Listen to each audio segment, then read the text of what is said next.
Welcome back to our channel where maths feels super duper easy, right?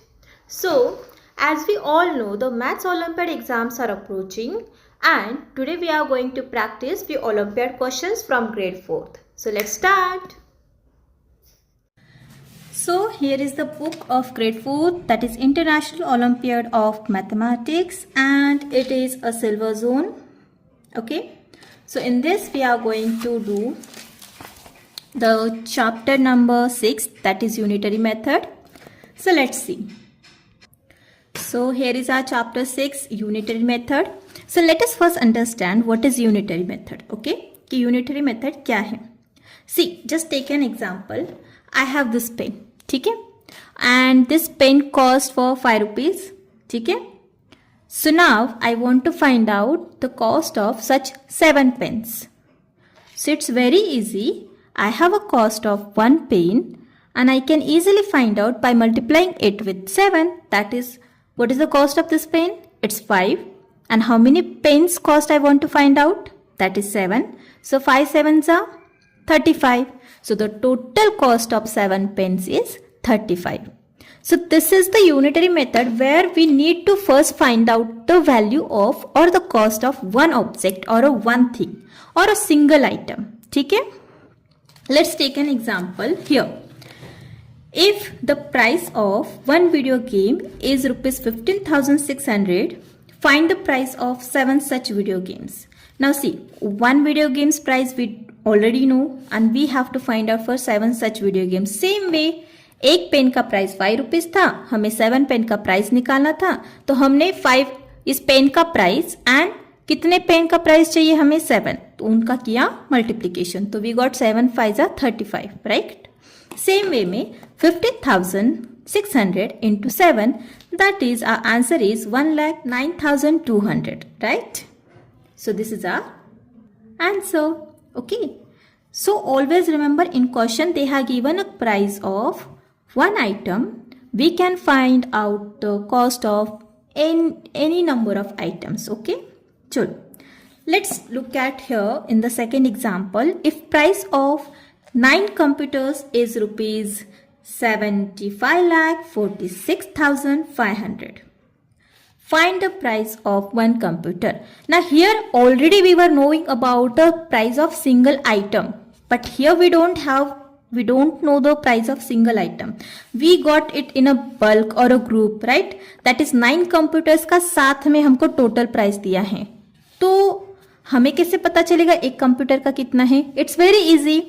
आपको क्या करना है, ये 9 कंप्यूटर्स का टोटल जो प्राइस दिया है उसको 9 से डिवाइड करना है. So you will get a price of 1 computer. ठीक है.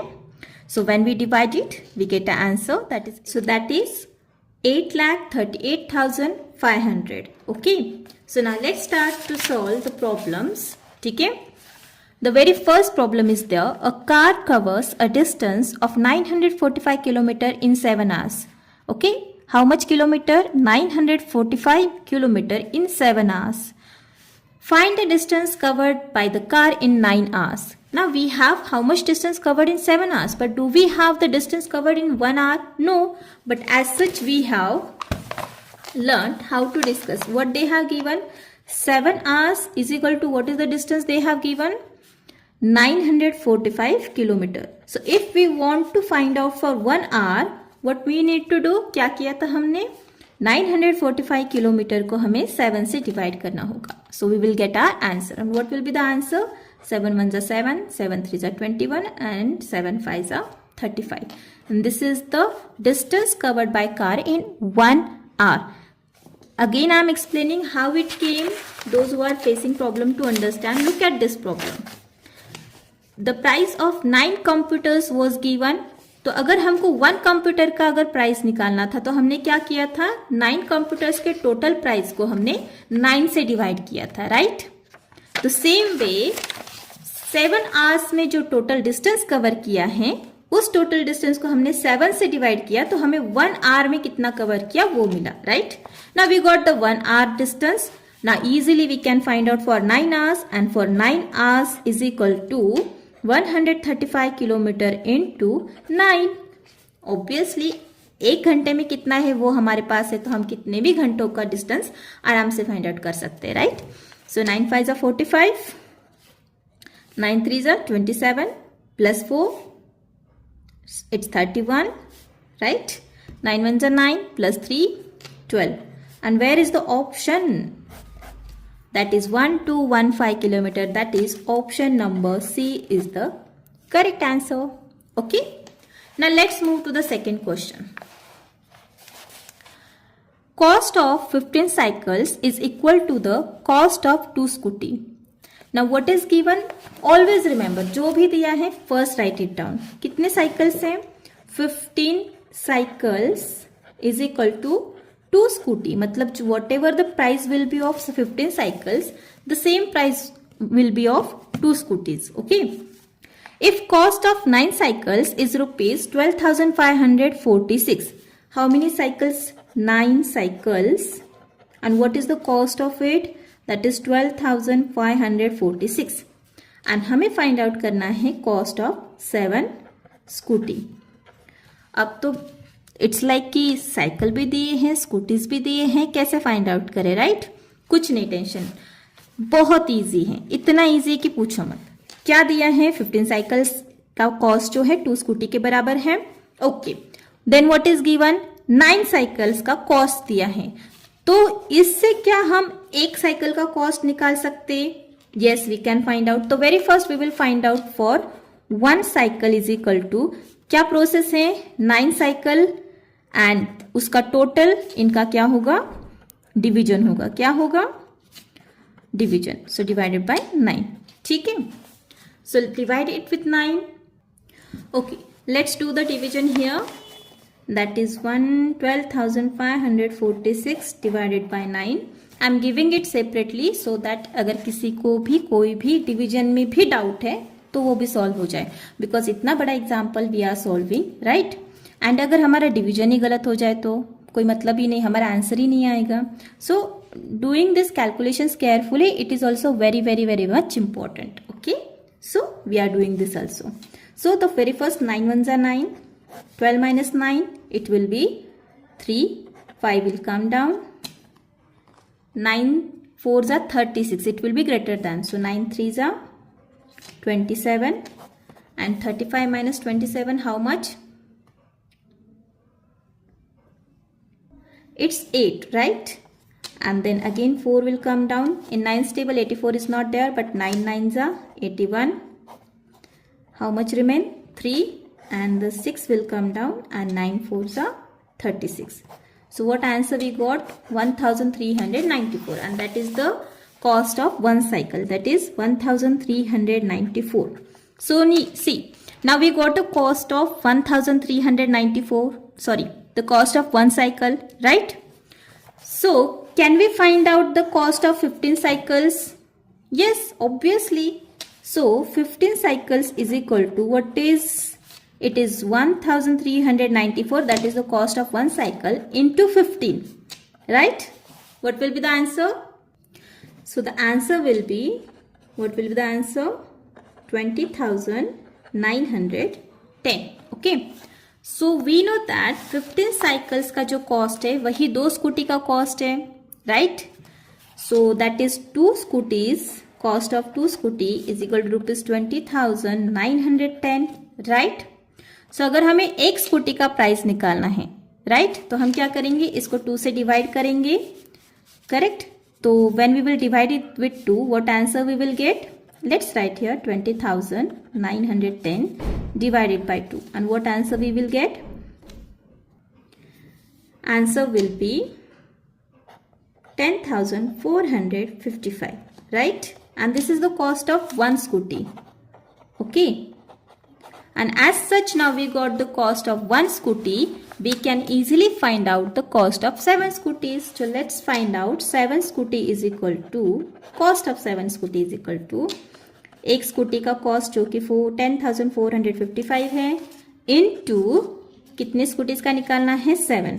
तो डू दिस मल्टीप्लीकेशन, 7 5 जा 35, 3 कैरी, 7 5 जा 35 प्लस 3 38, 3 कैरी, 7 4 जा 28 प्लस 3 31, 3 कैरी, 7 0 जा 0 plus 3 3 and 7 ones are 7. So this is the answer. That is the price of 7 scooties is 73,185. And let's check the option, is it there or not. 73,185, and here is the option. Option A, 73,185. This is our right answer. Okay. Now let's see the next question. Jack buys 2 pens and 3 pencils and pays ₹49. If price of a pen is twice of that of pencil, how much does Jack has to pay if he buys 7 pens and 9 pencils? Now let us understand this question, what exactly the question is saying. Jack buys 2 pens. How many? See, Jack ने कितने pens खरीदे? 2 pens, right. And कितनी pencils खरीदी? 3 pencils, ठीक है. आगे क्या दिया है? एंड पेज ₹49, और इसका जो टोटल है वो 49 है, ठीक है. मतलब इनको ऐड करके, इसका जो भी प्राइस है ऐड करके it will be 49, correct. If price of a pen is twice of that of a pencil. अब इस सेंटेंस को समझो अच्छे से. If price of a pen, यानी कि पेन का जो प्राइस है वो it is a twice of that of pencil. Pencil का डबल है, ट्वाइस यानी डबल. तो अभी हमारे पास तो पेंसिल का तो कोई प्राइस है ही नहीं, तो क्या हम पेंसिल का कॉस्ट जो है एक्स पकड़ ले, है ना. एक्स पकड़ लेते, पता नहीं हमें कितने रुपीज का है. तो वहीं पे पेन का कॉस्ट क्या बन जाएगा. समझो अगर एक पेंसिल का कॉस्ट एक्स है तो पेन का कॉस्ट क्या बनेगा. उन्होंने क्या कहा है, पेन का कॉस्ट पेंसिल का ट्वाइस है यानी डबल है. तो अगर ये एक्स है तो पेन का कॉस्ट क्या होगा, 2x होगा, राइट. Yes, understood. पेंसिल का कॉस्ट x है तो पेन का कॉस्ट डबल उसका, दैट इज 2x. तो हमारे पास पेन एंड पेंसिल के प्राइसेस आ गए हैं. तो फाइंड आउट करते हैं. चलो, तो हमने कितने पेन खरीदे थे? 2 पेन्स खरीदे थे, तो इंटू 2 हो गया. कितने पेंसिल्स खरीदे थे? 3 पेंसिल्स, तो इंटू 3 हो गया. कैसे? क्योंकि एक पेंसिल का प्राइस, 3 पेंसिल्स थे एंड 2 पेन्स थे, ठीक है. एक पेंसिल का प्राइस x है तो हमने 3 खरीदे ना, तो x into 3x. And here एक पेन का प्राइस 2x है तो ऐसे 2 पेन खरीदे तो 2x into 2. So it will B 3x and it will B 2 2s are 4x. Understood? So now we have a price of 2 pencils, 3 pencils and 2 pens, ठीक है. So हमें पता है इन दोनों का मिलकर कितना होता है 49. तो हम कर लेते हैं कि कितना, 2 पेन्स प्लस 3 पेंसिल्स थे, राइट. और इन दोनों को मिलाकर कितना था, 49 था, राइट. सो यानी कि 2 पेन्स यानी हमारा प्राइस कितना आया, 4x प्लस 3 पेंसिल्स यानी कितना, 3x इज इक्वल टू 49, ठीक है. 4x plus 3x it's 7x is equal to 49. And see 7 and x multiplication में मैं यहाँ पे लिख देती हूँ 7 into x is equal to 49. They are in the multiplication. एक कोएफिशिएंट एंड वेरियल के बीच में कोई भी साइन नहीं, मतलब they are in the multiplication. वहां पे हमेशा मल्टीप्लीकेशन का साइन होता है. Okay, I know for grade 4 it is little, syllabus में आपके हुआ नहीं है इसलिए आपको थोड़ा समझने में प्रॉब्लम होगी. बट अगर आप बस प्रॉब्लम की नजरिए से देखो तो it will be very easy. तो always remember, number and variable के बीच में हमेशा मल्टीप्लीकेशन का साइन होता है, ठीक है. So 7 into x. अब देखो यहाँ पे एक रूल होता है, ये दिस इज आपका लेफ्ट हैंड साइड है, ठीक है, and this is your right hand side. Just समझ लो ये लेफ्ट कंट्री है, ठीक है. It is a left country and it is a right country, ठीक है. Left country and right country. तो left country and right country के कुछ रूल्स है. हम कैसे एक कंट्री से दूसरे कंट्री में जाते हैं तो हमको पासपोर्ट लगता है और बहुत कुछ चीजें लगती है, राइट. उस कुछ रूल्स रेगुलेशंस फॉलो करने पड़ते हैं. वैसे भी यहाँ पे एक ही रूल है. क्या रूल है?